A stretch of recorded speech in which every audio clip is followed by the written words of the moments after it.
सर्वशक्तिमान परमेश्वरका वचनहरूको वाचन संग्रह। परमेश्वर स्वयं अद्वितीय। 8 सबै थोकका लागि जीवनको स्रोत परमेश्वर नै हुनुहुन्छ। 2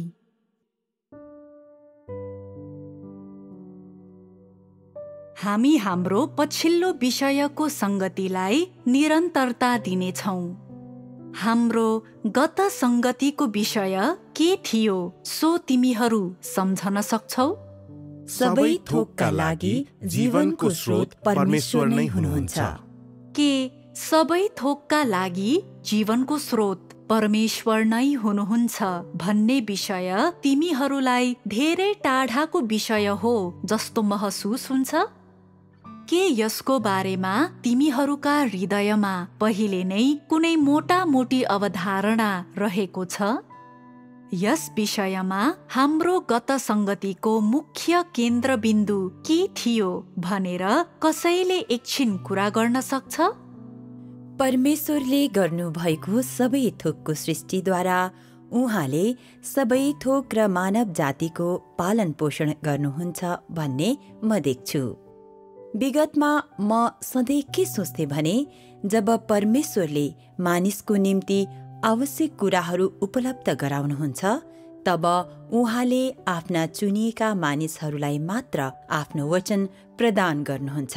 तर मैले सबै थोकहरूमाथि शासन गर्ने व्यवस्थाद्वारा परमेश्वरले सारा मानव जातिको पालन पोषण गर्दै हुनुहुन्छ भन्ने कुरा बुझेको थिइनँ।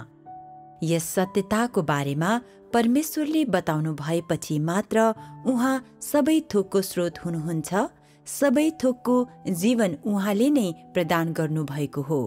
परमेश्वरले नै यी व्यवस्थाहरूको प्रबन्ध गर्नुहुन्छ र उहाँले नै सबै थोकको पालन पोषण गर्नुहुन्छ भन्ने कुरामा म सचेत भएँ। परमेश्वरले सबै थोकको सृष्टि गर्नुभएको तथ्यबाट म उहाँको प्रेम देख्छु। पछिल्लो समय हामीले मुख्य रूपमा परमेश्वरले सबै थोक सृष्टि गर्नुभएको र उहाँले कसरी तिनीहरूको निम्ति व्यवस्था र सिद्धान्तहरू स्थापित गर्नुभयो भन्ने कुरा संगति गरेका थियौं। यस्ता व्यवस्था र सिद्धान्तहरूको अधीनमा सबै थोक परमेश्वरको प्रभुत्व मुनि र परमेश्वरको नजरभित्र जिउँछन्, मर्छन् र मानिससँग सह अस्तित्वमा रहन्छन्। हामीले सर्वप्रथम परमेश्वरले सबै थोकको सृष्टि गर्नुभएको र तिनीहरू वृद्धि हुने व्यवस्थाहरूका साथै तिनीहरूको वृद्धिको प्रक्षेपथ र ढाँचाहरूको निर्धारण गर्न उहाँले आफ्नै विधिको प्रयोग गर्नुभएको विषयमा कुरा गर्यौं। उहाँले यस भूमिमा सबै थोक जीवित रहने तरिकाहरू पनि निर्धारण गर्नुभयो ताकि तिनीहरू निरन्तर रूपमा बढ्न, वृद्धि हुन र अन्तर्निर्भर रहेर जीवित रहन सकुन्। यस्ता विधि र व्यवस्थाहरूद्वारा यस भूमिमा सबै थोक सहजै र शान्तिपूर्वक तवरले अस्तित्वमा रहन र बढ्न सक्षम हुन्छन्। अनि त्यस्तो वातावरणमा मात्रै मानव जातिले परमेश्वरको मार्ग निर्देशनमा सधैँ अगाडि बढ्दै स्थिर घर र जिउने स्थिर अवस्था पाउन सक्छन्। पछिल्लो समय हामीले सबै थोकका लागि परमेश्वरले आवश्यक कुराहरू उपलब्ध गराउनुहुन्छ भन्ने आधारभूत अवधारणाको बारेमा छलफल गर्यौं। सबै थोक मानव जातिको फाइदाको लागि अस्तित्वमा रहन र बाँच्न सकुन् भनेर परमेश्वरले सबै थोकको निम्ति यसरी आवश्यक प्रबन्ध गर्नुहुन्छ। अर्को शब्दमा परमेश्वरले निर्धारण गर्नुभएको व्यवस्थाको कारण यस्तो वातावरण अस्तित्वमा छ। यस्ता व्यवस्थाहरूलाई परमेश्वरले गर्नुभएको संरक्षण र शासन प्रबन्धको कारणले मात्र मानव जातिसँग अहिलेको जीवित रहने वातावरण छ। हामीले पछिल्लो समय गरेको कुराकानी र परमेश्वर सम्बन्धी ज्ञानको विषयमा विगतमा हामीले गरेको कुराकानीको बीचमा यो एउटा ठूलो फटको हो। त्यो फटको अस्तित्वमा रहनुको कारण के हो? यो यही हो कि हामीले विगतमा परमेश्वरलाई चिन्ने बारेमा कुरा गर्दा हामीले परमेश्वरले मानव जातिलाई मुक्ति दिनुहुने र व्यवस्थापन गर्नुहुने कार्यको दायराभित्र रहेर कुरा गरिरहेका थियौं। अर्थात् परमेश्वरका चुनिएका मानिसहरूको मुक्ति र व्यवस्थापनको दायराभित्र रहेर कुरा गरिरहेका थियौं र त्यस दायराभित्र हामीले परमेश्वरलाई चिन्ने, परमेश्वरका कार्यहरू, उहाँको स्वभाव, उहाँसँग जे छ र उहाँ जे हुनुहुन्छ, उहाँको इच्छा र उहाँले कसरी मानिसलाई सत्य र जीवन प्रदान गर्नुहुन्छ भन्ने विषयमा कुरा गर्यौं। तर पछिल्लो समय हामीले सुरु गरेको विषय बाइबलको विषयवस्तु र परमेश्वरले आफ्ना चुनिएका मानिसहरूलाई मुक्ति दिने सम्बन्धी दायरामा सीमित थिएन। यो विषय यस दायरा भन्दा बाहिर गयो र यसमा बाइबलको अनि परमेश्वरले उहाँका चुनिएका मानिसहरूमा गर्नुहुने 3 चरणको कामको सीमा बाहिर गएर परमेश्वर स्वयंको बारेमा छलफल गरियो। यसैले जब तैँले मेरो संगतिको यस भागलाई सुन्छस्, तैँले परमेश्वर सम्बन्धी तेरो ज्ञानलाई बाइबलमा र परमेश्वरका 3 चरणको काममा सीमित पार्नु हुँदैन। बरु तैँले तेरो दृष्टिकोणलाई खुला छोड्नुपर्छ। तैँले सबै थोकमा परमेश्वरका कार्यहरू र उहाँसँग जे छ र उहाँ जे हुनुहुन्छ अनि उहाँले सबै थोकलाई कसरी नियन्त्रण र व्यवस्थापन गर्नुहुन्छ भन्ने कुरालाई देख्नुपर्छ। यस विधि मार्फत र यस जगमा परमेश्वरले सबै थोकका निम्ति कसरी आवश्यक कुराहरू उपलब्ध गराउनुहुन्छ भन्ने कुरा तैँले देख्न सक्छस्, जसले परमेश्वर सबै थोकको निम्ति जीवनको साँचो स्रोत हुनुहुन्छ। वास्तवमा यही नै परमेश्वर स्वयंको साँचो पहिचान हो भन्ने कुरा बुझ्न मानव जातिलाई सक्षम तुल्याउँछ। भन्नुको अर्थ परमेश्वरको पहिचान, हैसियत र अधिकार उहाँका सबै थोक उहाँलाई अहिले पछ्याउनेहरूको निम्ति मात्र होइनन्, तिमीहरू अर्थात् यस समूहका मानिसहरूको निम्ति मात्र होइनन्, तर सबै थोकको निम्ति हुन्। यसैले सबै थोकको दायरा धेरै फराकिलो छ। सबै कुरामाथि परमेश्वरको शासनको दायरालाई जनाउन म सबै थोकको प्रयोग गर्छु, किनकि परमेश्वरले शासन गर्नुहुने कुराहरू केवल तिमीहरूका आँखाले देख्न सक्ने कुराहरू मात्र होइनन्।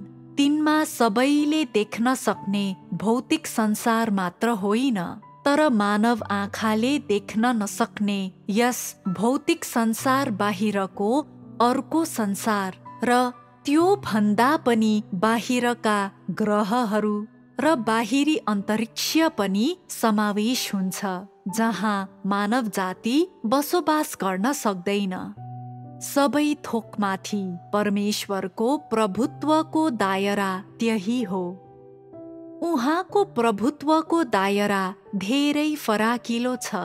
तिमीहरूले गर्नुपर्ने काम चाहिँ तिमीहरू हरेकले बुझ्नुपर्ने, हेर्नुपर्ने र तिमीहरूले ज्ञान पाउनुपर्ने कुराहरूलाई तिमीहरूले बुझ्न, हेर्न र स्पष्ट हुन आवश्यक छ र तिमीहरूले त्यसो गर्नै पर्छ।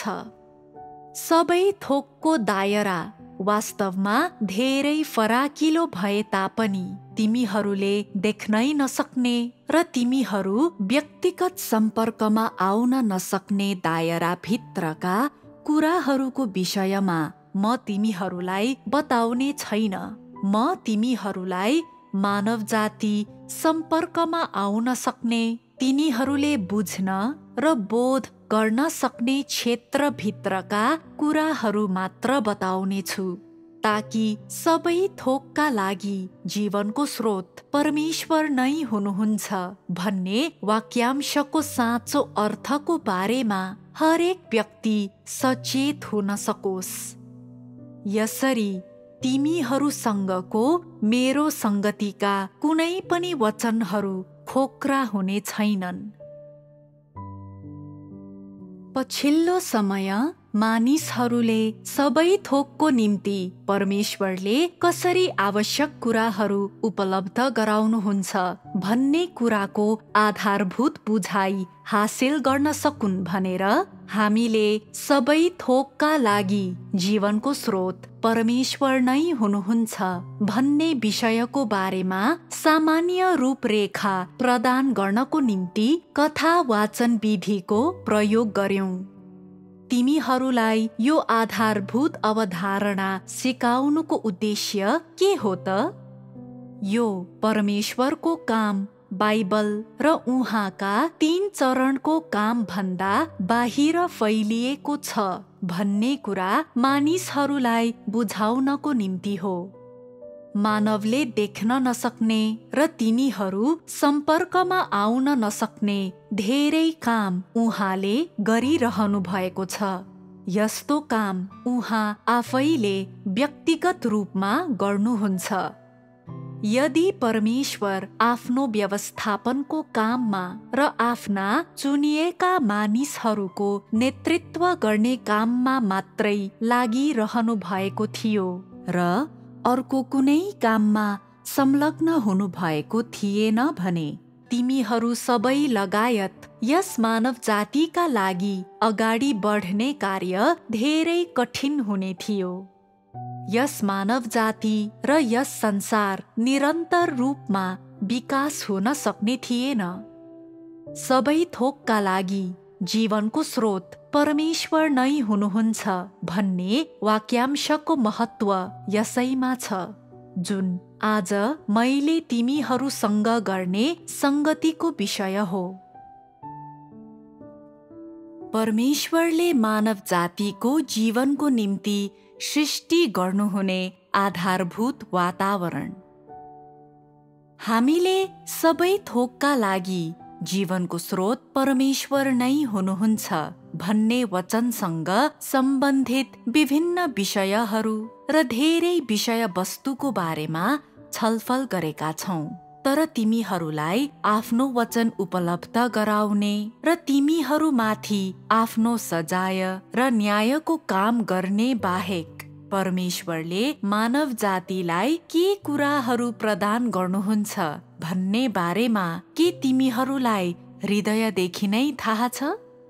केही मानिसहरूले भन्न सक्छन्, परमेश्वरले मलाई अनुग्रह र आशीषहरू प्रदान गर्नुहुन्छ, उहाँले मलाई अनुशासन र आराम दिनुहुन्छ अनि उहाँले मलाई हर सम्भव तरिकाले वास्ता र सुरक्षा प्रदान गर्नुहुन्छ।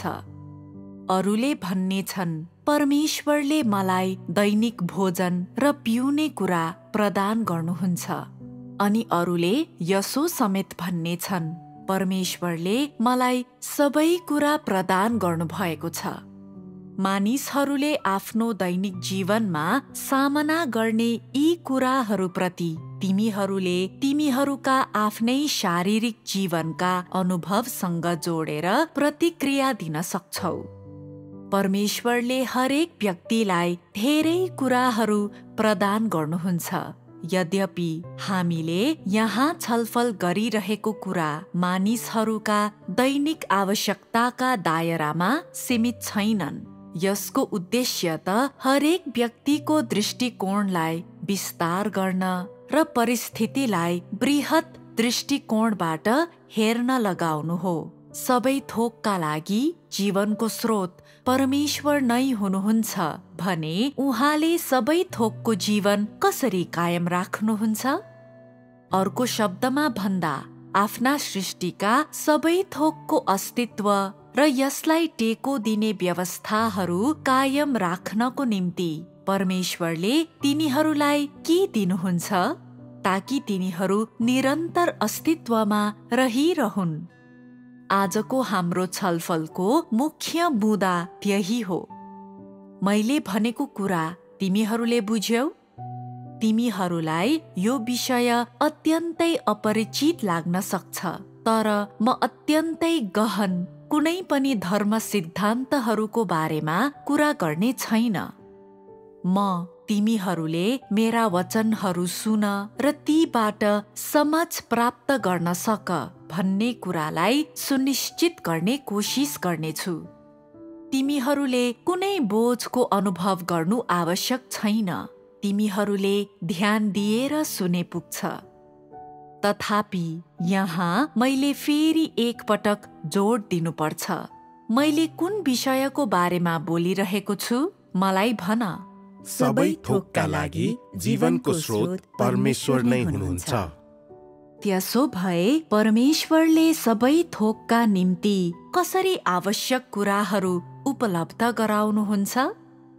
सबै थोकका लागि जीवनको स्रोत परमेश्वर नै हुनुहुन्छ भनेर भन्नको निम्ति परमेश्वरले सबै थोकलाई के कुरा उपलब्ध गराउनुहुन्छ? के तिमीहरूसँग यसको बारेमा केही अवधारणा र विचारहरू छन्? यस्तो देखिन्छ कि मैले तिमीहरूका मन र मस्तिष्कमा तिमीहरूलाई बिल्कुल थाहा नभएको विषयमा छलफल गरिरहेको छु। तर म आशा गर्छु तिमीहरूले यस विषयलाई मैले परमेश्वरको बारेमा भन्ने कुरासँग जोड्न सक्नेछौ। अरू कुनै पनि ज्ञान, मानवीय संस्कृति वा अनुसन्धानसँग होइन। म परमेश्वरको बारेमा, परमेश्वर स्वयंको बारेमा मात्र कुरा गर्दैछु। यो तिमीहरूलाई मेरो सल्लाह हो। म ढुक्क छु कि तिमीहरू यो कुरा बुझ्छौ। परमेश्वरले मानव जातिलाई धेरै कुरा प्रदान गर्नुभएको छ। म मानिसहरूले देख्न सक्ने अर्थात् तिनीहरूले अनुभव गर्न सक्ने कुराबाट सुरु गर्नेछु। यी कुराहरूलाई मानिसहरूले आफ्नो हृदयले ग्रहण गर्न र बुझ्न सक्छन्। यसैले सर्वप्रथम भौतिक संसारको बारेमा छलफल गर्दै परमेश्वरले मानव जातिको निम्ति उपलब्ध गराउनु भएका कुराहरूको बारेमा कुरा गर्दै सुरु गरौँ। 1. हावा। सर्वप्रथम मानिसले सास फेर्न सकोस् भनेर परमेश्वरले हावाको सृष्टि गर्नुभयो। हावा मानव जातिले दैनिक रूपमा सम्पर्क गर्न सक्ने पदार्थ हो र यो यस्तो कुरा हो जसमाथि मानव पल पल निर्भर हुन्छ, चाहे त्यो तिनीहरू सुतेको समय नै किन नहोस्। परमेश्वरले सृष्टि गर्नुभएको हावा मानव जातिको निम्ति अत्यन्तै महत्त्वपूर्ण छ। यो तिनीहरूको हरेक सास र जीवन स्वयंको निम्ति अत्यावश्यक छ। महसुस गर्न मात्र सकिने र देख्न नसकिने यो पदार्थ आफ्नो सृष्टिका सबै थोकको निम्ति परमेश्वरले दिनुभएको पहिलो उपहार थियो। तर हावाको सृष्टि गर्नु भएपछि मेरो काम सकियो भनेर के परमेश्वर रोकिनुभयो? कि हावा कति सघन हुनुपर्छ भनेर उहाँले ध्यान दिनुभयो? हावामा के कुराहरू हुनुपर्छ भनेर के उहाँले ध्यान दिनुभयो? हावालाई बनाउँदा परमेश्वरले के सोच्दै हुनुहुन्थ्यो? परमेश्वरले हावा किन बनाउनु भयो र उहाँका तर्क के थियो? मानवलाई हावा चाहिन्छ, तिनीहरूले सास फेर्नुपर्छ। पहिलो कुरा, हावाको घनत्व मानव फोक्सोको निम्ति उपयुक्त हुनुपर्छ। कसैलाई हावाको घनत्व थाहा छ? वास्तवमा मानिसहरूले यस प्रश्नको जवाफ संख्या वा तथ्याङ्कमा दिनुपर्ने कुनै खास आवश्यकता छैन र वास्तवमा जवाफ जान्नु पनि त्यति आवश्यक छैन। सामान्य जानकारी मात्र हुनु पर्याप्त छ। परमेश्वरले मानव फोक्सोले सास फेर्नको निम्ति सबैभन्दा उपयुक्त घनत्व भएको हावा बनाउनु भयो। अर्थात् उहाँले हावा बनाउनु भयो ताकि सास फेर्दा त्यो मानव शरीरमा सजिलै पसोस् र सास फेर्दा त्यसले शरीरलाई असर नगरोस्। परमेश्वरले हावा बनाउँदा ध्यान दिनुभएका कुराहरू यिनै थिए।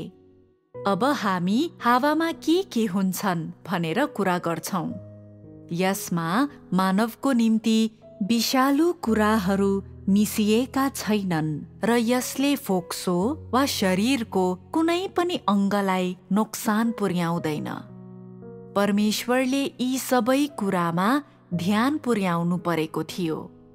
मानवले सास फेरेको हावा शरीरमा सजिलै छिरोस् र बाहिर निस्कोस् अनि सास भित्र तानेपछि हावाभित्र भएका तत्त्वहरूको गुण यस्तो किसिमको होस् कि त्यसले रगत र फोक्सोमा र समग्र शरीरमा भएको बेकार हावा उचित तरिकाले पाचन हुन सकोस् भन्ने कुरामा परमेश्वरले ध्यान दिनु परेको थियो। यसका अतिरिक्त हावामा कुनै पनि किसिमका विषालु तत्त्वहरूको मिसावट नहोस् भन्ने कुरामा पनि उहाँले ध्यान दिनु परेको थियो। मैले यी दुई मानकहरूबारे तिमीहरूलाई बताउनुको लक्ष्य तिमीहरूलाई कुनै खास ज्ञान दिनु होइन, तर परमेश्वरले आफ्नो सृष्टिको हरेक थोक उहाँको आफ्नै सोच विचार अनुसार बनाउनु भयो र उहाँले सृष्टि गर्नु भएको हरेक कुरा सबैभन्दा उत्तम छ भनेर तिमीहरूलाई देखाउनको निम्ति हो। यसका अतिरिक्त हावामा भएको धुलोको परिमाण र पृथ्वीमा भएको धुलो, बालुवा र माटोको परिमाण, यसका साथै आकाशदेखि पृथ्वीमा झर्ने धुलोको परिमाणको सन्दर्भमा भन्दा यी कुराहरूको व्यवस्थापन गर्ने, तिनीहरूलाई हटाउने वा तिनीहरूलाई विभाजन गर्ने पनि परमेश्वरका आफ्नै तरिकाहरू छन्। केही परिमाणको धुलो भए तापनि त्यसले मानिसको शरीरलाई हानि नपुर्याउने वा मानिसको सास फेर्ने कार्यलाई खतरा नपुर्याउने तरिकाले परमेश्वरले बनाउनु भएको छ र उहाँले धुलोका कणहरूलाई शरीरलाई हानि नहुने किसिमले बनाउनु भएको छ। के परमेश्वरले गर्नुभएको हावाको सृष्टि रहस्यमय छैन र? के यो उहाँको मुखबाट हावाको सास फुक्नु जस्तो सामान्य कुरा थियो र? थिएन। उहाँले सबैभन्दा सामान्य कुराको सृष्टि गर्नुहुँदा पनि परमेश्वरको रहस्य, उहाँको मन मस्तिष्कको कार्य गर्ने शैली र उहाँको सोच्ने तरिका र उहाँको बुद्धि सबै कुरा समावेश भएको स्पष्ट देखिन्छ। के परमेश्वर व्यावहारिक हुनुहुन्न त? हो, उहाँ व्यावहारिक हुनुहुन्छ। यसको अर्थ यही हो कि सामान्य कुराहरूको सृष्टि गर्दा पनि परमेश्वरले मानव जातिको बारेमा सोचिरहनु भएको थियो। पहिलो कुरा, मानवले सास फेर्ने हावा सफा छ र यसमा भएका कुराहरू मानवलाई सास फेर्नको निम्ति उपयुक्त छन्। विषालु र मानवलाई हानि पुर्याउने किसिमका छैनन्। त्यसरी नै हावाको घनत्व पनि मानिसलाई सास फेर्नको निम्ति उपयुक्त छ। मानिसले निरन्तर तान्ने र छोड्ने यो हावा मानव शरीर, मानव देहको निम्ति आवश्यक छ। यसैले मानिसले स्वतन्त्र भएर अवरोध र चिन्ता बिना नै सास फेर्न सक्छ। यसैले तिनीहरूले सामान्य रूपमा सास फेर्न सक्छन्। परमेश्वरले सुरुमा सृष्टि गर्नुभएको कुरा हावा नै हो अनि यो मानव श्वास प्रश्वासको निम्ति अपरिहार्य छ। 2. तापक्रम। हामीले छलफल गर्ने दोस्रो कुरा तापक्रम हो।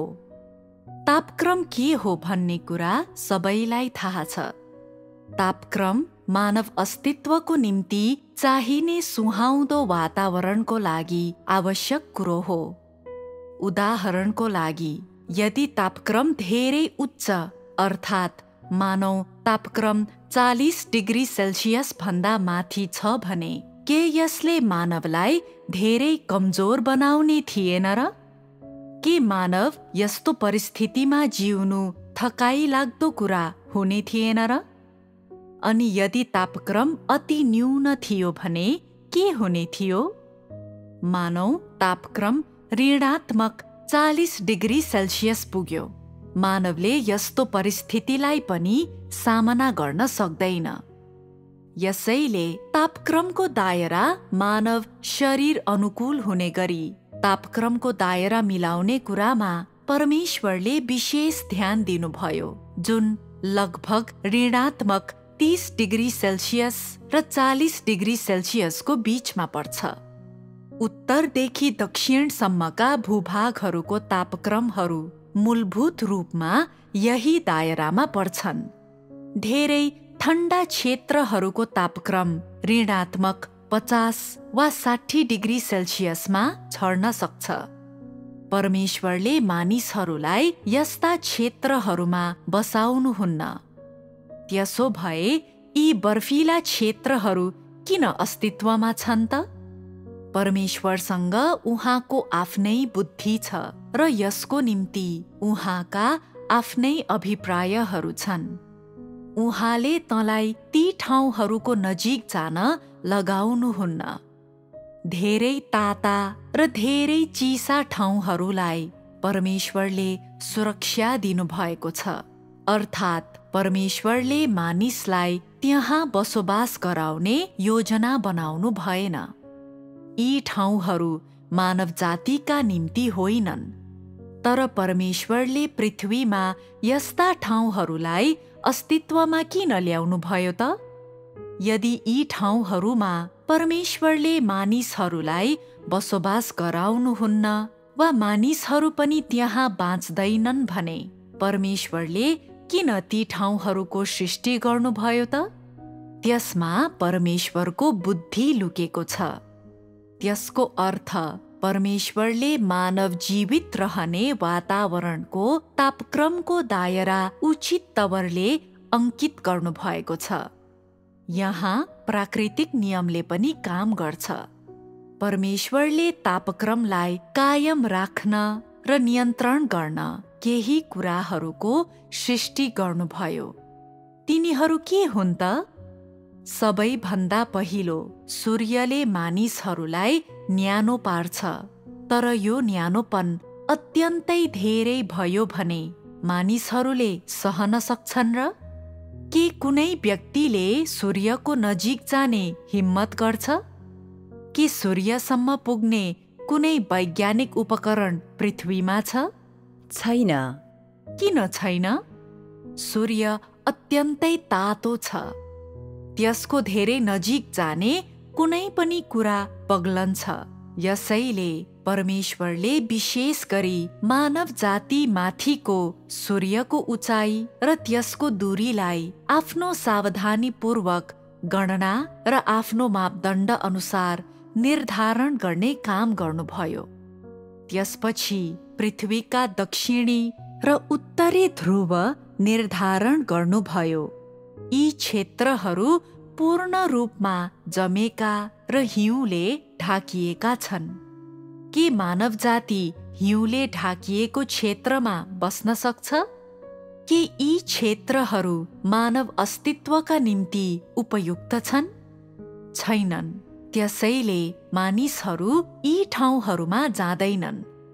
मानिसहरू दक्षिणी र उत्तरी ध्रुवमा नजाने हुनाले तिनका हिम नदीहरू संरक्षित छन् र तिनले तापक्रम नियन्त्रण गर्ने आफ्नो उद्देश्य अनुसार काम गर्न सक्छन्। तिमीहरूले बुझ्यौ होइन त? यदि दक्षिणी ध्रुव र उत्तरी ध्रुव नहुने हो भने सूर्यको निरन्तर तापले पृथ्वीका मानिसहरूलाई नष्ट पार्ने थियो। तर के परमेश्वरले यी दुई कुराहरूबाट मात्र तापक्रमलाई मानव अस्तित्वको दायराभित्र राख्नुहुन्छ त? होइन। सूर्यको तापलाई सोच्ने मैदानका घाँस, विभिन्न किसिमका रुखहरू, वन जङ्गलका सबै किसिमका बोट बिरुवाहरू जस्ता सबै किसिमका जीवित प्राणीहरू छन् जसले सूर्यको तापीय ऊर्जालाई तटस्थ बनाई मानव जाति बस्ने वातावरणको तापक्रमलाई नियन्त्रण गर्छन्। नदी र तालहरू जस्ता पानीका स्रोतहरू पनि छन्। नदी र तालहरूले ओगट्ने क्षेत्रलाई कसैले पनि तय गर्दैन। पृथ्वीमा कति पानी हुनेछ भन्ने कुरालाई कसैले पनि नियन्त्रण गर्न सक्दैन। न त पानीको बहाव, त्यसको बहावको दिशा, त्यसको परिमाण वा त्यसको गतिलाई नै कसैले नियन्त्रण गर्न सक्छ। परमेश्वरलाई मात्र थाहा छ। जमिन मुनिको पानीदेखि लिएर जमिनमाथि देखिने नदी र तालहरू लगायत पानीका यी विविध स्रोतहरूले मानिस बस्ने वातावरणको तापक्रमको नियन्त्रण गर्न सक्छन्।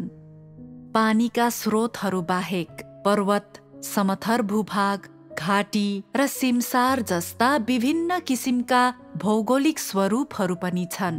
ती सबैले आफ्ना भौगोलिक दायरा र क्षेत्रको अनुपात अनुसार केही हदसम्म तापक्रमको नियन्त्रण गर्छन्।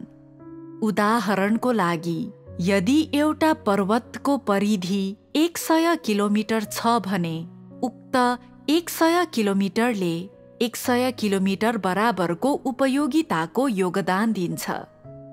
परमेश्वरले पृथ्वीमा कतिवटा पर्वत श्रृङ्खला र घाटीहरू सृष्टि गर्नुभयो। यो परमेश्वरले नै विचार गर्नुभएको संख्या हो। अर्को शब्दमा भन्दा, परमेश्वरले सृष्टि गर्नुभएका हरेक थोकको अस्तित्वको पछाडि एउटा कथा छ र हरेक थोकमा परमेश्वरको बुद्धि र योजना छ। उदाहरणको निम्ति वन जङ्गल र विविध किसिमका सबै वनस्पतिलाई लियौं।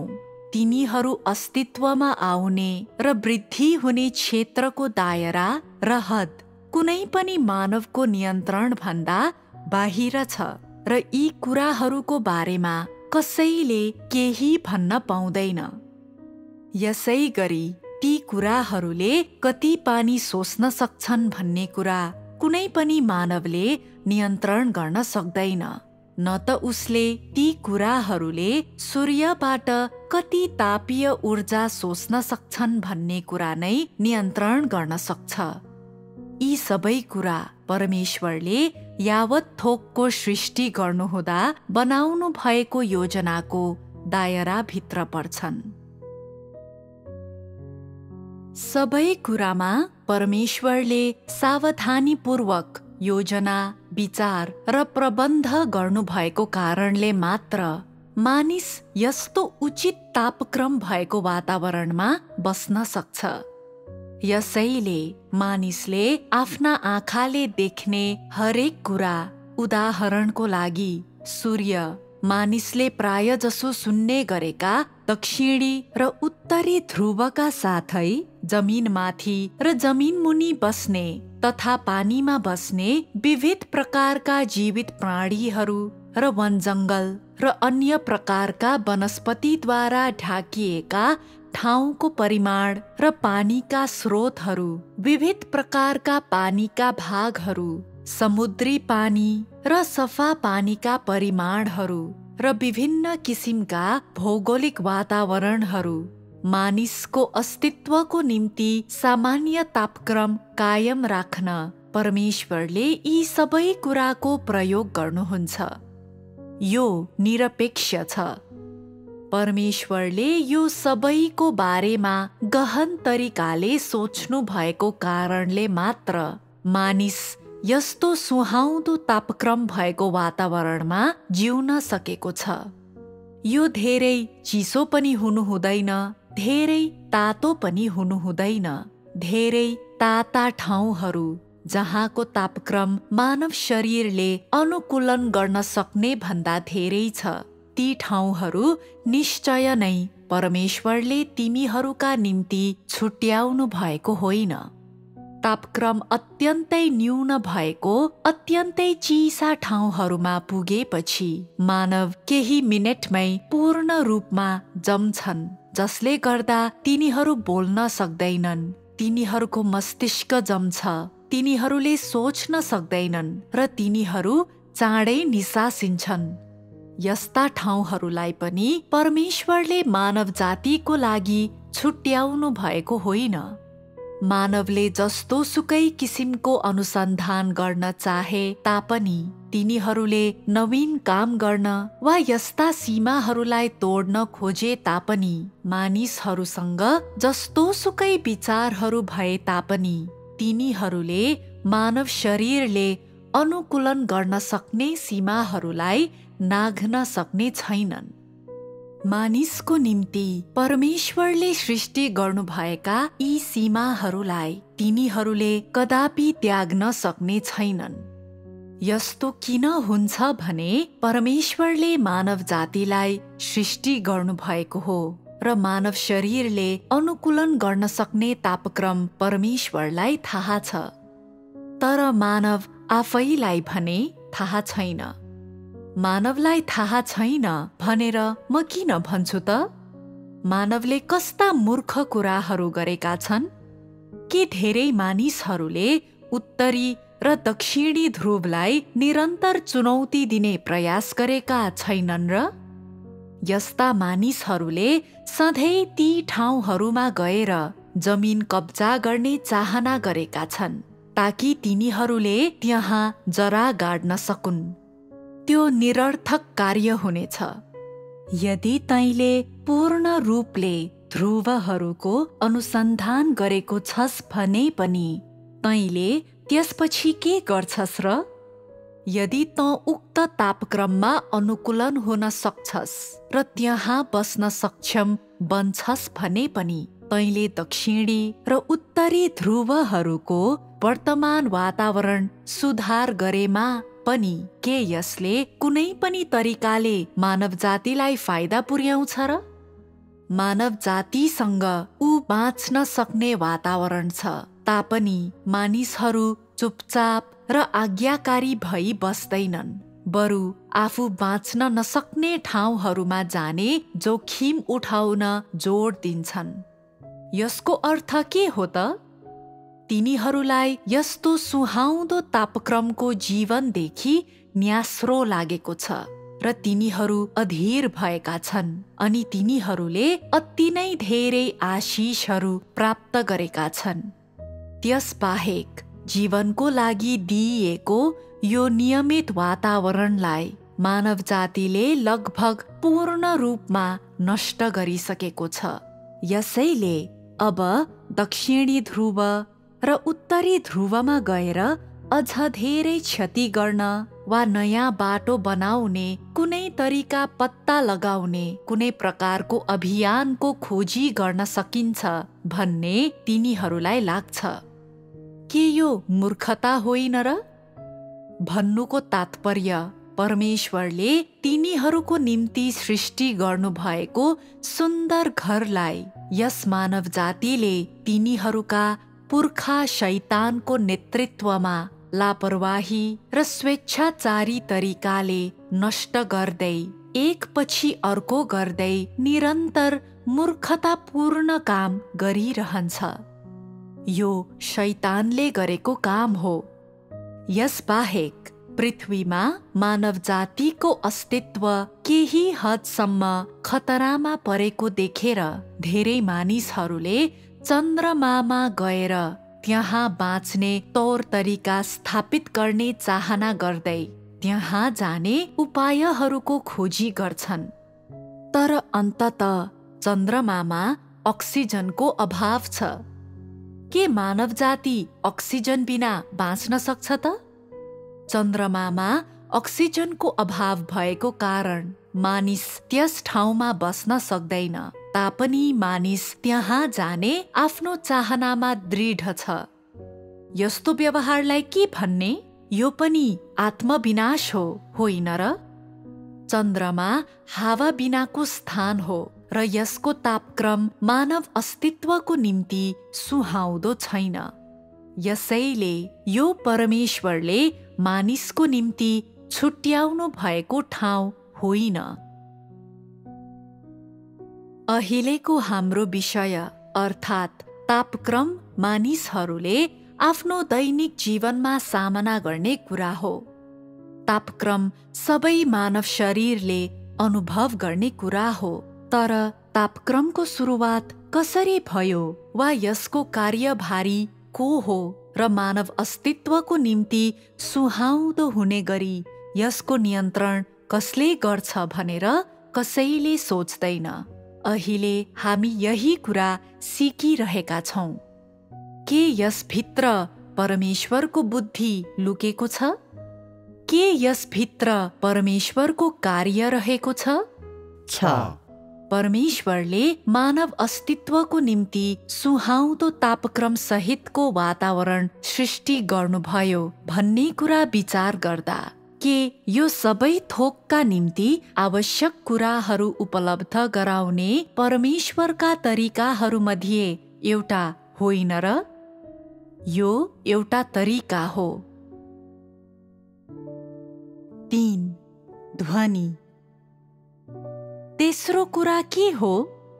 यो पनि मानव अस्तित्वको सामान्य वातावरणको निम्ति आवश्यक हिस्सा हो र परमेश्वरले सबै थोकको सृष्टि गर्नुहुँदा यसको निम्ति पनि बन्दोबस्त गर्नु परेको थियो। यो परमेश्वर र हरेक मानव जातिको निम्ति अत्यन्तै महत्त्वपूर्ण कुरा हो। यदि परमेश्वरले यस कुराको बन्दोबस्त नगर्नु भएको भए यसले मानव जातिको अस्तित्वलाई धेरै बाधा दिने थियो। अर्थात् यसले मानिसको जीवन र उसको देहको शरीरलाई यति धेरै प्रभाव पार्ने थियो कि त्यस्तो वातावरणमा मानव जाति बाँच्न सक्ने थिएन। त्यस्तो वातावरणमा त कुनै पनि जीवित प्राणी बाँच्न सक्ने थिएन भनेर भन्न सकिन्छ। त्यसैले मैले बताइरहेको यो कुरा के हो त? म ध्वनिको बारेमा कुरा गरिरहेको छु।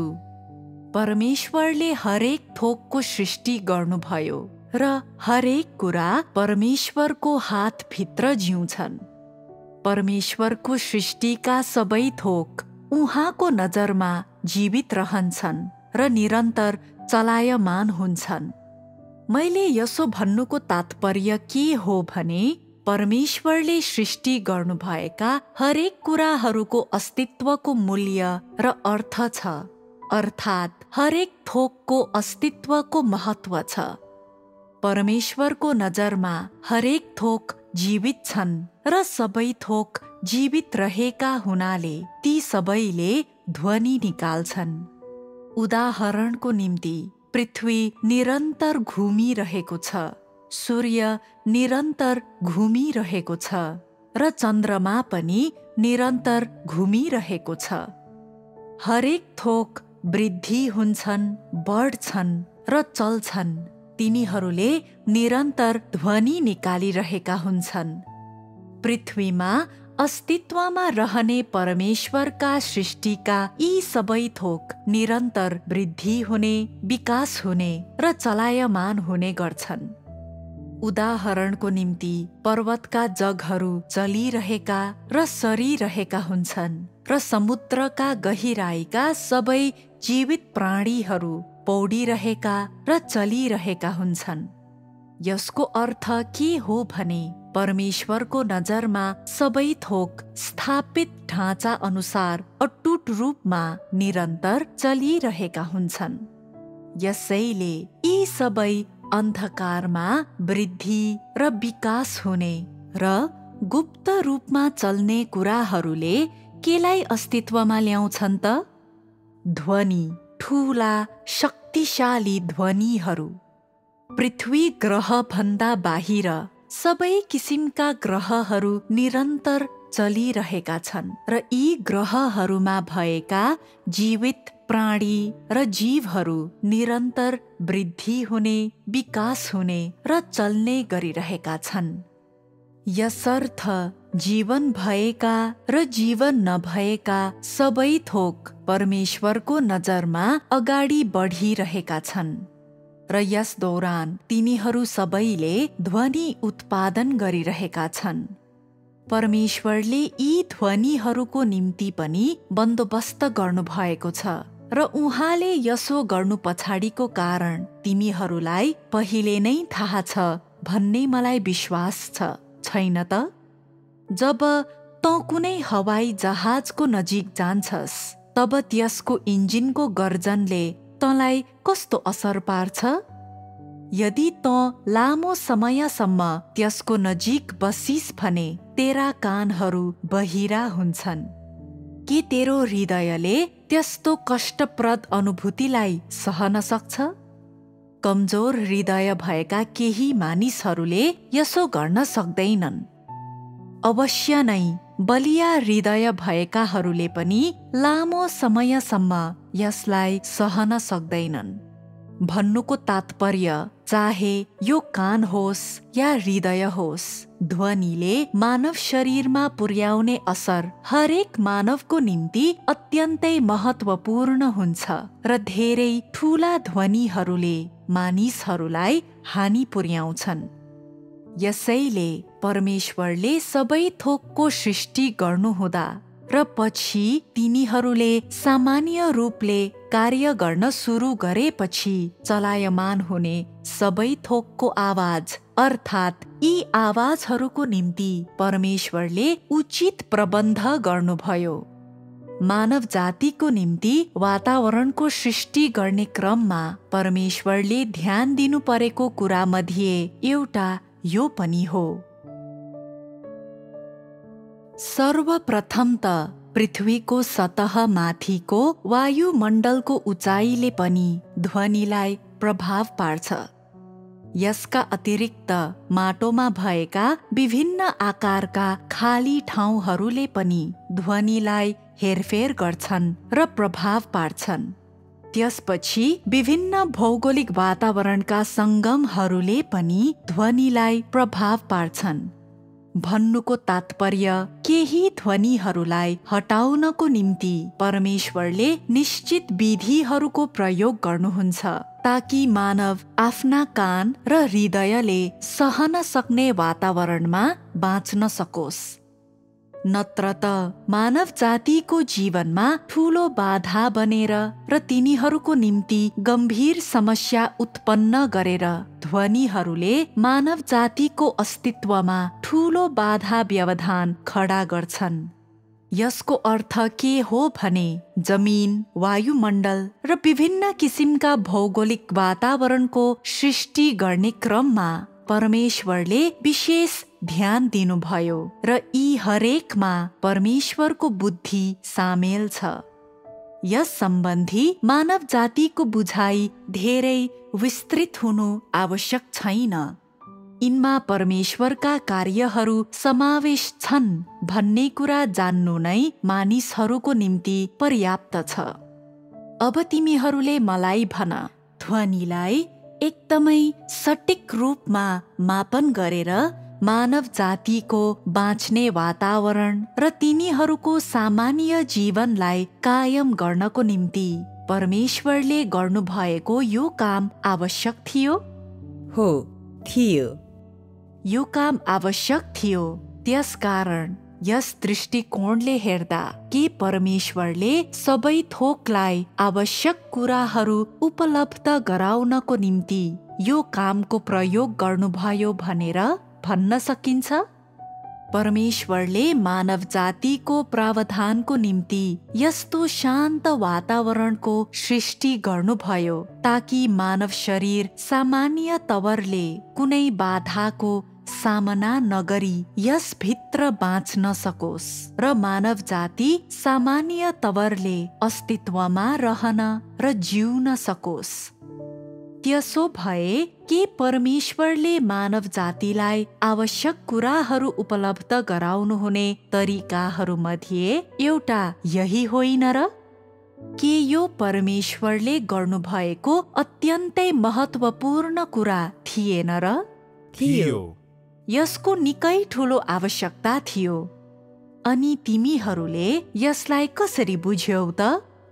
यो परमेश्वरको कार्य हो भन्ने कुरालाई तिमीहरूले महसुस गर्न नसके तापनि वा त्यस बेला परमेश्वरले यसो गर्नुभएको हो भनेर तिमीहरूलाई थाहा नभए पनि के परमेश्वरले यो कुरा गर्नु आवश्यक थियो भन्ने कुरालाई तिमीहरूले अझै पनि महसुस गर्न सक्छौ? के तिमीहरूले परमेश्वरको बुद्धि र उहाँले यसमा लगाउनु भएको वास्ता र सोचलाई महसुस गर्न सक्छौ? हो, हामी सक्छौं। यदि तिमीहरू यसलाई महसुस गर्न सक्छौ भने यो नै पर्याप्त छ। परमेश्वरले आफ्नो सृष्टिका थोकहरूमाझ धेरै कार्य गर्नुभएको छ जुन मानिसहरूले न त महसुस गर्न सक्छन् न त देख्न नै सक्छन्। तिमीहरूलाई परमेश्वरका कार्यहरूको बारेमा जानकारी दिनलाई मैले यो कुरा उठाएको हुँ ताकि तिमीहरूले परमेश्वरलाई चिन्न सक। तिमीहरूलाई परमेश्वरको बारेमा जान्न र बुझ्नका निम्ति अझ राम्ररी सक्षम हुन सहयोग गर्न सक्ने सुराखहरू यिनै हुन्। 4. ज्योति। चौथो कुरा मानिसहरूका आँखासँग सम्बन्धित छ। ज्योति यो पनि धेरै महत्त्वपूर्ण छ। जब तैँले चम्किलो ज्योति देख्छस् र त्यसको चमक निश्चित तहमा पुगेपछि त्यसले मानव आँखालाई अन्धो तुल्याउन सक्छ। मानव आँखा आखिर देहका आँखा नहुन्। आँखाले जलन सहन सक्दैनन्। के कसैले सूर्यलाई सिधा हेर्न सक्छ? केही मानिसहरूले यसो गर्ने प्रयास गरे र यदि तिनीहरूले घाममा लगाउने चस्मा लगाएका छन् भने त यसले ठिकै काम गर्छ, तर त्यसको निम्ति केही उपकरणको प्रयोग गर्नु आवश्यक हुन्छ। उपकरणहरू बिना मानिसको नाङ्गो आँखासँग सूर्यको सामना गर्ने र त्यसलाई सिधा हेर्ने क्षमता छैन। तैपनि मानव जातिलाई ज्योति दिन परमेश्वरले सूर्यको सृष्टि गर्नुभयो र यो ज्योति पनि उहाँले वास्ताको साथ बनाउनु भयो। परमेश्वरले सामान्य तवरले सूर्यको सृष्टि गरेर त्यसलाई कतै राखी त्यसको व्यवस्था गर्नु भएन। परमेश्वरले यसरी काम गर्नुहुन्न। उहाँ आफ्ना कार्यहरूमा धेरै होशियार हुनुहुन्छ र तिनको बारेमा पूर्ण सावधानीका साथ सोच्नुहुन्छ। परमेश्वरले मानव जातिले देख्न सकुन् भनेर आँखाको सृष्टि गर्नुभयो र मानिसले कुनै कुराहरूलाई देख्नको निम्ति ज्योतिको मापदण्ड पनि पहिले नै तोक्नुभयो। ज्योति धेरै मधुरो भएको भए त्यो राम्रो हुने थिएन। अँध्यारोमा मानिसहरूले आफ्नो अगाडिका आफ्नै औँलाहरू देख्न सक्दैनन्। तिनीहरूका आँखाले आफ्ना कार्य गुमाउँछन् र तिनले काम गर्दैनन्। तर धेरै चम्किलो ज्योतिले पनि मानिसहरूलाई त्यति नै देख्न नसक्ने बनाउँछ, किनकि चमक सहन नसकिने हुन्छ। यसैले परमेश्वरले मानव जातिको अस्तित्वको वातावरणमा मानव आँखाको निम्ति उचित परिमाणको ज्योतिको प्रबन्ध गर्नुभएको छ, अर्थात् मानिसहरूको आँखालाई हानि नपुर्याउने वा नष्ट नगर्ने गरी र आँखाका कार्य पनि नगुम्ने गरी उचित परिमाणको ज्योतिको प्रबन्ध गर्नुभएको छ। यही कारणले गर्दा परमेश्वरले सूर्य र पृथ्वी वरिपरि बादलका तहहरू थप्नुभयो र यही कारणले गर्दा नै मानिसहरूका आँखा वा छालालाई हानि पुर्याउने ज्योतिलाई हावाको घनत्वले छान्न सक्छ। यी सुहाउँदो परिमाणमा छन्। यसका अतिरिक्त परमेश्वरले सृष्टि गर्नुभएका पृथ्वीका रङहरूले सूर्यको ज्योति र अन्य प्रकारका ज्योतिहरूलाई परावर्तन गर्छन् र तिनले मानव आँखा अनुकूल नभएका अत्यन्तै चम्किला ज्योतिलाई हटाउन सक्छन्। यसैले मानिसहरू बाहिर हिँड्न र घाममा लगाउने अत्यन्तै गाढा चस्मा निरन्तर नलगाई आफ्नो जीवन अगाडि बढाउन सक्षम छन्। सामान्य परिस्थितिमा मानव आँखाले ज्योतिको असर नभोगिकनै आफ्नो दृष्टि क्षेत्रभित्रको कुरालाई देख्न सक्छन्। भन्नुको तात्पर्य ज्योति अत्यन्तै चम्किलो वा धेरै मधुरो भयो भने पनि राम्रो हुँदैन। यदि धेरै मधुरो भयो भने मानिसका आँखामा क्षति पुग्छ र केही समयको प्रयोगपछि ती नष्ट हुन्छन्। यदि धेरै चम्किलो भयो भने मानव आँखाले सहन सक्दैन। त्यही ज्योति मानव आँखाले देख्नको निम्ति सुहाउँदो हुनुपर्छ र ज्योतिको कारण मानव आँखामा हुने क्षतिलाई परमेश्वरले विभिन्न विधिद्वारा कम गर्नुभएको छ। अनि यस ज्योतिले मानिसका आँखालाई फाइदा दिन वा कष्ट पुर्याउन सक्ने भए पनि मानिसहरूले आँखाको प्रयोग गर्दै जीवनको अन्त्यसम्म पुग्नु पर्याप्त हुन्छ। के यस कुराको विषयमा परमेश्वरले सावधानीपूर्वक ध्यान दिनुभएको छैन र? तैपनि दियाबलस शैतानले यी सोच विचारहरूलाई आफ्नो मनमस्तिष्कमा नराखी कार्य गर्छ। शैतानको निम्ति ज्योति कि त धेरै चम्किलो हुन्छ कि त धेरै मधुरो। शैतानले यसरी नै काम गर्छ। परमेश्वरले मानव जातिको अस्तित्व अनुकूलन क्षमता बढाउनको लागि मानव शरीरका सबै पक्षहरूको निम्ति यसको दृष्टि, श्रवण शक्ति, स्वाद, श्वास प्रश्वास, अनुभव र अन्य कुराहरूको निम्ति यी कुराहरू गर्नुभयो ताकि तिनीहरू सामान्य तवरले बाँच्न सकुन् र त्यसलाई निरन्तरता दिन सकुन्। अर्को शब्दमा भन्दा परमेश्वरले सृष्टि गर्नुभएको जीवनको वर्तमान वातावरण नै मानव जातिको निम्ति सबैभन्दा सुहाउँदो र फाइदाजनक वातावरण हो। कतिपय मानिसहरूले के सोच्छन् भने यसले त्यति धेरै फरक पार्दैन, यो सबै नै अति सामान्य कुरा हो। मानिसहरू ध्वनि, ज्योति र हावालाई आफ्नो जन्मसिद्ध अधिकार हो भन्ने ठान्छन्, जसलाई तिनीहरूले आफ्नो जन्मदेखि नै उपभोग गर्दै आएका छन्। तर तैँले उपभोग गर्न सकेका ती कुराहरू पछाडि परमेश्वरको काम लुकेको छ। यो कुरा मानवले बुझ्न आवश्यक छ। तिनीहरूले यो कुरा जान्नु पर्छ। तैँले यी कुराहरू बुझ्नु वा जान्नु आवश्यक छैन भनेर तैँले महसुस गरे तापनि छोटकरीमा भन्नु पर्दा परमेश्वरले तिनको सृष्टि गर्ने क्रममा तिनीहरूलाई धेरै ध्यान दिनुभयो।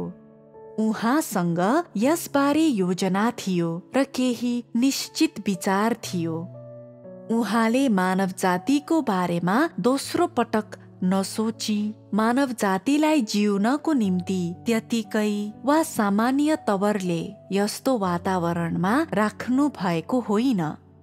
मैले यी हरेक साना कुराहरूको बारेमा धेरै ठूलो कुरा गरेको छु भन्ने तिमीहरूलाई लाग्न सक्छ, तर मेरो दृष्टिमा मानव जातिको निम्ति परमेश्वरले उपलब्ध गराउनु भएको हरेक कुरा मानव जातिको अस्तित्वको निम्ति आवश्यक छ। यसमा परमेश्वरको कार्य छ। 5. वायु प्रवाह। पाँचौं कुरा के हो? यो कुरा हरेक व्यक्तिको प्रत्येक दिनसँग घनिष्ठ रूपमा सम्बन्धित छ।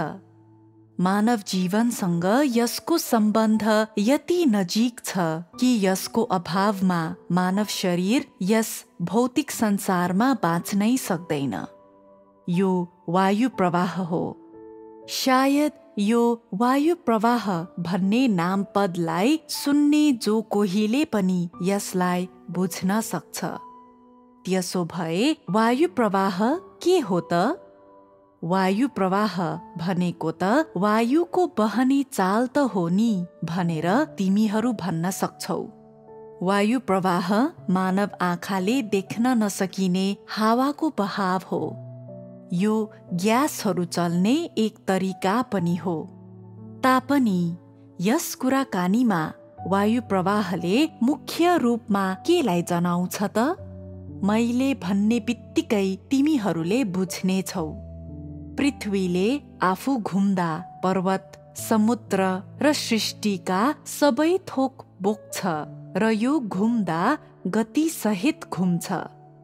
तैँले यस घुमाइलाई महसुस गर्न नसके तापनि पृथ्वीको परिक्रमा अस्तित्वमा छ। यस परिक्रमाले के पैदा गर्छ? जब तँ दौडन्छस् तेरा कानको छेउबाट हावा बहदैन र? यदि तँ दौडिदा हावा उत्पन्न हुन्छ भने पृथ्वीले परिक्रमा गर्दा बतास किन चल्दैन र? जब पृथ्वीले परिक्रमा गर्छ सबै थोक चलायमान हुन्छन्। पृथ्वी आफै चलायमान छ र यसले निश्चित गतिमा परिक्रमा गरिरहेको छ र यसमा भएका हरेक थोक पनि निरन्तर वृद्धि र विकास भइरहेका छन्। यसर्थ कुनै निश्चित गतिको चालले स्वाभाविक रूपमा वायु प्रवाह उत्पन्न गर्छ। वायु प्रवाहको बारेमा मैले भन्न खोजेको अर्थ यही हो। यस वायु प्रवाहले मानव शरीरलाई केही हदसम्म प्रभाव पार्दैन र? तुफानलाई नै लियौं। सामान्य तुफानहरू त्यति शक्तिशाली हुँदैनन्, तर जब तिनीहरू आउँछन् मानिसहरू सिधा खडा हुन पनि सक्दैनन् र तिनीहरूलाई बतासमा हिँड्न कठिन हुन्छ। एक पाइला चाल्न पनि कठिन हुन्छ र केही मानिसहरूलाई त यसले हिँड्नै नसक्ने गरी कुनै कुरामा चेप्ट्याएर राख्छ। वायु प्रवाहले मानव जातिलाई प्रभाव पार्ने तरिका मध्ये एउटा यही हो। यदि सारा पृथ्वी समथर जमिनले ढाकेको भए पृथ्वी र सबै थोकले परिक्रमा गर्दा मानव शरीरले त्यसबाट उत्पन्न वायु प्रवाहलाई पूर्ण रूपमा धान्न नसक्ने थियो। यस्तो परिस्थितिप्रति प्रतिक्रिया जनाउन अत्यन्तै कठिन हुन्छ। यदि वास्तवमा यस्तै हुँदो हो त यस्तो वायु प्रवाहले मानव जातिमाथि हानि मात्र पुर्याउँदैनथ्यो, यसले त पूर्ण विनाश नै गर्ने थियो। मानव यस्तो वातावरणमा बाँच्न सक्ने थिएन। यसैले परमेश्वरले त्यस्तो वायु प्रवाहको समाधानको निम्ति विभिन्न भौगोलिक वातावरणहरू बनाउनु भयो। विभिन्न वातावरणमा वायु प्रवाह कमजोर हुन्छ, यसको दिशा परिवर्तन हुन्छ, यसको गति बदलिन्छ र यसको तागत हेरफेर हुन्छ। त्यसैले मानिसहरूले पर्वत, ठूला हिमश्रृङ्खला, समथर जमिन, पहाड, बेसी उपत्यका, पठार र ठूला नदीहरू जस्ता फरक फरक भौगोलिक विशेषताहरू देख्न सक्छन्। यस्ता फरक फरक भौगोलिक विशेषताहरूको माध्यमद्वारा परमेश्वरले वायु प्रवाहको गति, दिशा र तागतलाई बदल्नुहुन्छ। यस विधिको माध्यमद्वारा उहाँले वायु प्रवाहलाई परिवर्तन वा हेरफेर गरी उचित गति, दिशा र तागत भएको हावामा परिणत गर्नुहुन्छ, ताकि मानवले जिउनको निम्ति सामान्य वातावरण पाउन सकोस्। के यसको आवश्यकता छ? यसो गर्नु मानवको लागि कठिन देखिन्छ, तर परमेश्वरको निम्ति यो सजिलो छ, किनकि उहाँले सबै कुराहरूको अवलोकन गर्नुहुन्छ। उहाँको निम्ति, मानवको निम्ति सुहाउँदो वातावरणको सृजना गर्न यो भन्दा सरल वा सहज हुने थिएन।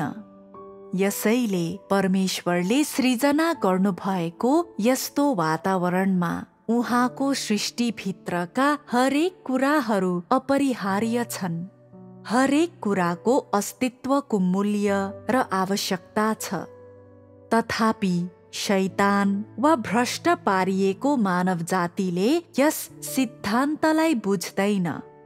तिनीहरूले निरन्तर पर्वतहरूलाई समथर जमिनमा परिवर्तन गर्ने, गल्छीहरू पुर्ने र सिमेन्टको जंगल सृजना गर्नको निम्ति समथर जमिनमा गगनचुम्बी महलहरू बनाउने व्यर्थको सपना देख्दै विनाश, विकास र शोषण गर्ने काम गरिरहन्छन्।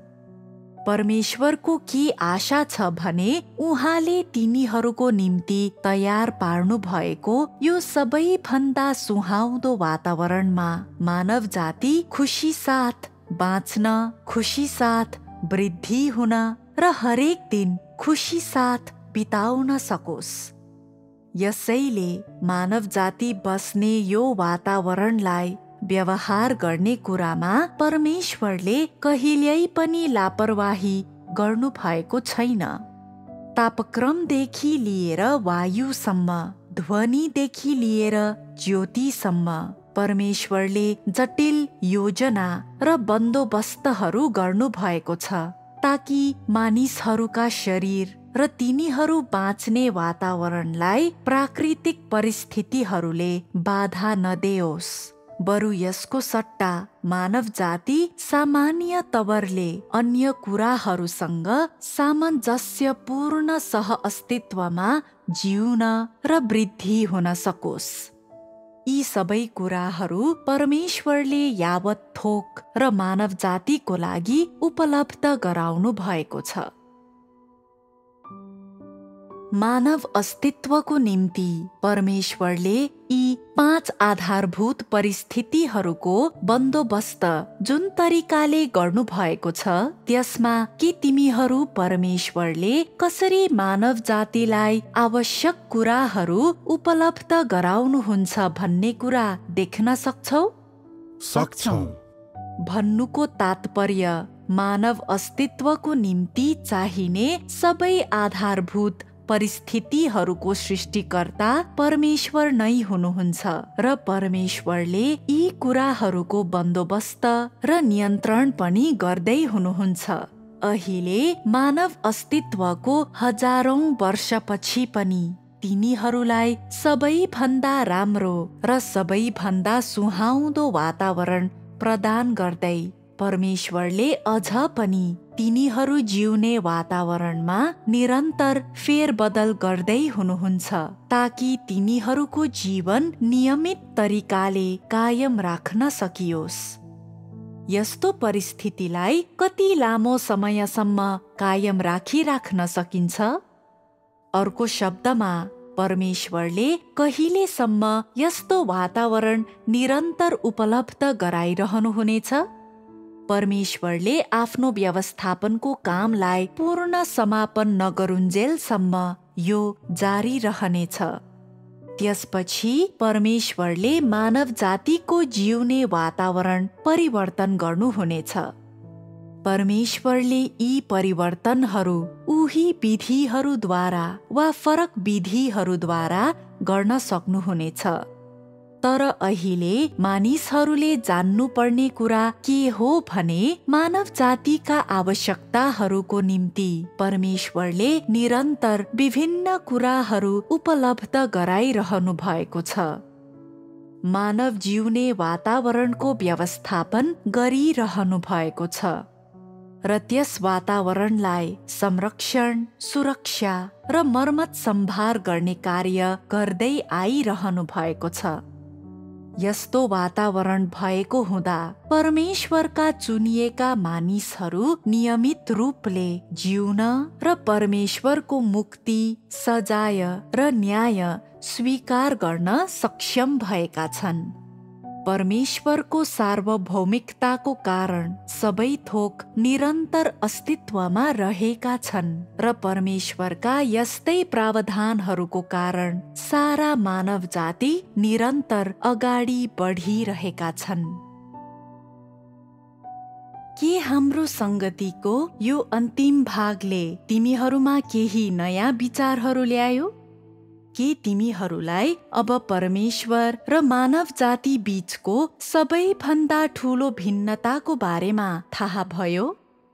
अन्ततः सबै थोकको मालिक को हो?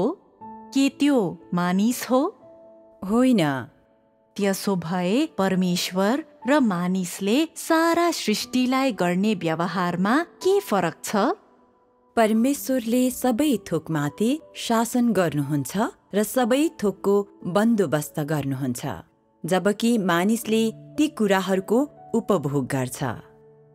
के तिमीहरू यसमा सहमत छौ? परमेश्वर र मानिस बीचको सबैभन्दा ठूलो भिन्नता यही हो कि परमेश्वरले सारा सृष्टिमाथि राज्य गर्नुहुन्छ र सारा सृष्टिको लागि आवश्यक कुराहरू उपलब्ध गराउनुहुन्छ। उहाँ सबै थोकको स्रोत हुनुहुन्छ र परमेश्वरले सारा सृष्टिलाई आवश्यक कुराहरू उपलब्ध गराउनु हुँदा मानव जातिले त्यसको आनन्द उठाउँछ। भन्नुको तात्पर्य मानिसले परमेश्वरले सबै थोकलाई प्रदान गर्नुहुने जीवन स्वीकार गर्दा उसले सृष्टिका सबै थोकहरूको आनन्द उठाउँछ। परमेश्वर मालिक हुनुहुन्छ र मानव जातिले परमेश्वरले सबै थोक सृष्टि गर्नुहुँदा उत्पन्न फलहरूको आनन्द लिन्छ। त्यसो भए परमेश्वरको सृष्टिका सबै थोकको दृष्टिकोणबाट हेर्दा परमेश्वर र मानिस बीचको भिन्नता के हो त? परमेश्वरले सबै थोक कसरी वृद्धि हुन्छन् भन्ने नियमलाई स्पष्टसँग देख्न सक्नुहुन्छ र उहाँले ती नियमहरूमाथि नियन्त्रण र प्रभुत्व कायम गर्नुहुन्छ। यसर्थ सबै थोक परमेश्वरको नजरभित्र छन् र उहाँको निगरानीको दायराभित्र छन्। के मानव जातिले यी सबै थोक देख्न सक्छ? मानव जातिले देख्न सक्ने कुरा उसको प्रत्यक्ष अगाडि भएको कुरामा सीमित छ। यदि तैँले पर्वत चढिस् भने तैँले त्यो पर्वत मात्र देख्छस्। तैँले त्यस पर्वतको अर्कोतिर के छ भन्ने देख्न सक्दैनस्। यदि तँ समुद्रको किनारामा गइस् भने तैँले समुद्रको एक छेउ मात्र देख्छस् र त्यस समुद्रको अर्को छेउ कस्तो देखिन्छ भन्ने तैँले थाहा पाउन सक्दैनस्। यदि तँ वनमा गइस् भने तैँले तेरो अगाडि र वरिपरि भएका वनस्पतिहरू देख्छस्, तर त्यस भन्दा पर के छ त्यो देख्न सक्दैनस्। मानवले माथि, टाढा र गहिराईमा भएका कुराहरू देख्न सक्दैनन्। तिनीहरूले प्रत्यक्ष आफू अगाडिका तिनीहरूका दृष्टि क्षेत्र भित्रका कुराहरू मात्र देख्न सक्छन्। वर्षका 4 ऋतुहरूलाई नियन्त्रण गर्ने नियम वा सबै थोक कसरी वृद्धि हुन्छन् भन्ने नियमको बारेमा मानवलाई थाहा भए तापनि तिनीहरूले सबै थोकको प्रबन्ध गर्न वा तिनलाई नियन्त्रण गर्न सक्दैनन्। तथापि परमेश्वरले आफ्नो सारा सृष्टिलाई त्यसरी नै हेर्नुहुन्छ जसरी उहाँ आफैले बनाउनु भएको यन्त्रलाई हेर्नुहुन्छ। उहाँ हरेक भाग र हरेक जडानसँग गहिरो गरी परिचित हुनुहुन्छ। तिनका सिद्धान्तहरू के हुन्, तिनका ढाँचाहरू के हुन् र तिनका उद्देश्यहरू के हुन्। परमेश्वरलाई यो सबै कुरा अत्यन्तै स्पष्टसँग थाहा छ। यसैले परमेश्वर नै हुनुहुन्छ र मानिस नै हो।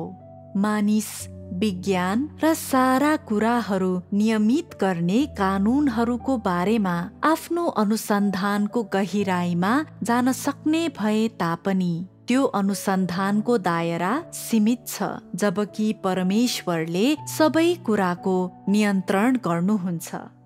मानिसको निम्ति परमेश्वरको नियन्त्रण अनन्त छ। परमेश्वरको सबैभन्दा सानो कार्यको अनुसन्धान गर्दा पनि साँचो परिणामहरू प्राप्त नगरिकनै मानिसको सम्पूर्ण जीवन खर्च हुन सक्छ। यसैले यदि तैँले परमेश्वरको अध्ययन गर्न आफ्नो ज्ञान र आफूले सिकेको कुरा मात्र प्रयोग गर्छस् भने त कहिल्यै पनि परमेश्वरलाई चिन्न वा बुझ्न सक्षम हुने छैनस्। तर यदि तैँले सत्यको खोजी र परमेश्वरको खोजी गर्ने मार्गको छनौट गर्छस् र उहाँलाई चिन्ने दृष्टिकोणबाट परमेश्वरलाई हेर्छस् भने तैँले एक दिन परमेश्वरका कार्यहरू र बुद्धि एकै पटक सबैतिर छन् भन्ने पहिचान गर्नेछस् र परमेश्वरलाई किन सबै कुराहरूको मालिक र सबै कुराहरूको जीवनको स्रोत भनिएको हो भन्ने जान्नेछस्। तैँले जति धेरै यस्तो बुझाइ प्राप्त गर्छस् त्यति नै धेरै परमेश्वरलाई सारा कुराहरूको मालिक किन भनिएको हो भन्ने बुझ्नेछस्। त लगायत सारा कुराहरू र हरेक कुराले निरन्तर रूपमा परमेश्वरको भरण पोषणको स्थिर प्रवाह प्राप्त गरिरहेका छन्। तैँले यस संसारमा र यस मानव जाति माझ सारा कुराहरूको अस्तित्वलाई शासन, व्यवस्थापन र कायम गर्ने क्षमता र सार परमेश्वर बाहेक अरू कोहीसँग छैन भन्ने पनि स्पष्ट रूपले महसुस गर्न सक्नेछस्। जब त यस बुझाइमा आइपुग्छस् तैँले परमेश्वर तेरो परमेश्वर हुनुहुन्छ भनेर साँचो रूपले पहिचान गर्नेछस्। जब त यस बिन्दुमा आइपुग्छस् तैँले साँचो रूपले परमेश्वरलाई स्वीकार गरेको र उहाँलाई तेरो परमेश्वर अनि तेरो मालिक हुन अनुमति दिएको हुनेछस्।